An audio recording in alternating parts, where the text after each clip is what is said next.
കരകുളം പഞ്ചായത്തോട് വിവാദം ഉണ്ടായിട്ടുണ്ടായിരുന്നു. അവിടെ ഒരു എന്താണ് കരിംകുളം പ്രദേശത്ത് ഇവിടുന്ന് കോർപ്പറേഷൻ കുറെ നായ്ക്കളെ കൊണ്ടുവന്ന് തള്ളുന്നുണ്ട്. ജനവാസ മേഖല തള്ളുന്നുണ്ടെന്നുള്ള വാക്ക് എന്തിനാണ് ഉപയോഗിക്കുന്നത്? ഈ തള്ളുന്നുണ്ടെന്നുള്ള വാക്ക് എന്തിനാണ് ഉപയോഗിക്കുന്നത്? അല്ല, ഞാൻ ചോദിക്കട്ടെ, അല്ല എനിക്ക് മനസ്സിലാക്കാൻ വേണ്ടിയാണ്. ഈ തള്ളുന്നുണ്ടെന്നുള്ള വാക്ക് എന്തിനാണ് ഉപയോഗിക്കുന്നത്? അങ്ങനെ പറഞ്ഞാൽ മതി. ജനങ്ങൾ അങ്ങനെ എന്താണ് പ്രശ്നം? എന്താണ് അവിടെ സ്വകാര്യ വ്യക്തി നൽകിയ ഒരു ഭൂമി, ഒരു ഏക്കറിന് ഭൂമി അവിടെ ഉണ്ട്. ആ ഭൂമിയിൽ അവിടെ സാങ്ച്വറിയാണ് നടത്തുന്നത്. നമ്മളിവിടെ ഇപ്പോൾ കഴക്കൂട്ടത്തിൽ നടക്കുന്നുണ്ടെന്ന് നായ്ക്കളെ രാത്രി നടത്തി ജനകീയ പ്രതിഷേധത്തെ വകവയ്ക്കാതെ അവിടെ കൊണ്ടുവന്ന് ഈ പറയുന്ന പ്രദേശത്ത് കൊണ്ടുവന്ന് ഇനിയിപ്പോൾ തള്ളുന്ന ആദ്യം ഉപയോഗിക്കുന്നത്. ശരി, യെസ്, ദാറ്റ്സ് കറക്റ്റ്. അവരവിടെ ഈ തരത്തിൽ ഇപ്പോൾ പ്രതിഷേധം തുടങ്ങിയിട്ടുണ്ട്. ശരി ശരി എന്നാണ് പ്രതിഷേധം തുടങ്ങിയത്?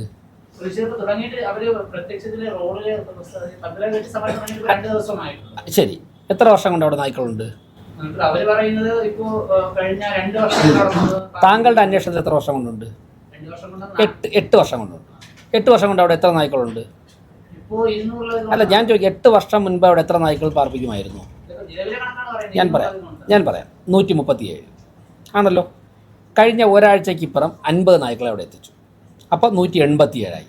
137 നായ്ക്കൾ 8 വർഷം കൊണ്ട് അവിടെ ഉണ്ടായിട്ട് ഒരു സമരം അവിടെ നടന്നില്ല.